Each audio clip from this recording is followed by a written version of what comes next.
Bareskrim Polri resmi menaikkan temuan kayu gelondongan dalam peristiwa banjir di Tapanuli Selatan ke tahap penyidikan. Penyidik tengah menelusuri kemungkinan adanya tindak pidana di balik bencana tersebut, termasuk dugaan kelalaian hingga keterlibatan korporasi. Bareskrim Polri tengah melakukan olah TKP di dua daerah aliran sungai, yakni Das Anggoli dan Das Garoga di Kecamatan Batang Toru, Tapanuli Selatan, guna menyelidiki asal-usul kayu gelondongan. Polisi menemukan 10 jenis kayu yang tersangkut di jembatan untuk kemudian dicocokkan dengan jenis vegetasi di bagian hulu hutan. Sejauh ini, saudara, polisi baru berhasil mencapai 4 lokasi pembukaan lahan dari 110 pembukaan lahan yang diperoleh dari citra satelit Kementerian Kehutanan. Langsung sangat cepat. Informasi dari Kementerian Kehutanan berdasarkan citra satelit, di hulu ini sampai ujung ada 110 bukaan. Sedang kita identifikasi apakah bukaan itu disebabkan adanya proses yang legal ataupun ilegal. Kami sedang berproses, akan tetapi kami sudah menemukan setidaknya ada bukaan yang disebabkan adanya kegiatan perkebunan, yaitu milik PTT, itu di kilometer 6 dan kilometer 8. Inilah yang kami temukan, ada beberapa kayu yang identik, vegetasinya berada pada lahan ini. Atas temuan ataupun alat bukti yang sudah kami temukan oleh penyelidik, kami meningkatkan ke proses ini menjadi proses ke penyidikan. Jadi kami sudah menemukan 2 alat bukti adanya peristiwa pidana. Peristiwa pidana ini akan kami formalkan menjadi proses penyidikan untuk mencari siapa pelakunya dan siapa yang harus bertanggung jawab.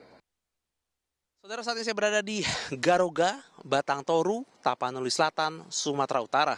Kalau Anda lihat di belakang saya, ini nampak seperti hamparan kosong.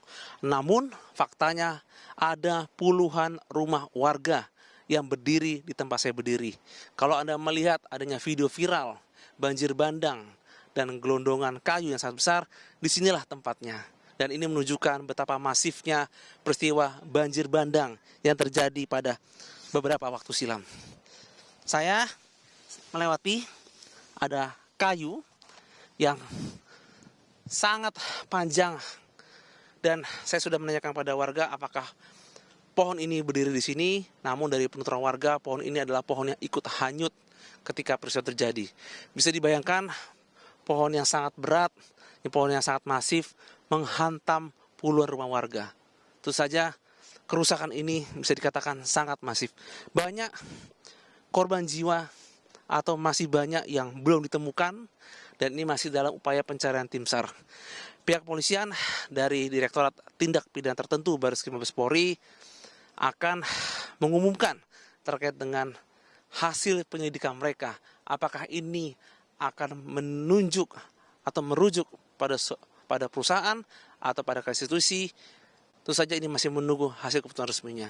Kejadian ini adalah kejadian sangat penting dan menjadi catatan bagi negara untuk bisa memperhatikan tidak hanya masalah ekosistem, tapi juga masalah terkait dengan adanya masyarakat yang mendiami di suatu wilayah yang penuh dengan adanya pepohonan. Jangan sampai kejadian ini terjadi lagi di daerah ini, daerah yang dahulu sangat asri dan sangat rimbun, tapi sekarang akhirnya penuh dengan isu adanya hutan yang digunduli dan juga hal-hal lain yang tentu saja ini tidak baik untuk diulang lagi. Kami mengharapkan ketegasan pemerintah untuk bisa memberikan investigasi secara menyeluruh agar ada pihak atau orang atau siapapun yang bisa bertanggung jawab bila mana terbukti adanya unsur pidana. Jona Munangan, Febri James, Kompas TV, Tapanuli Selatan, Sumatera Utara.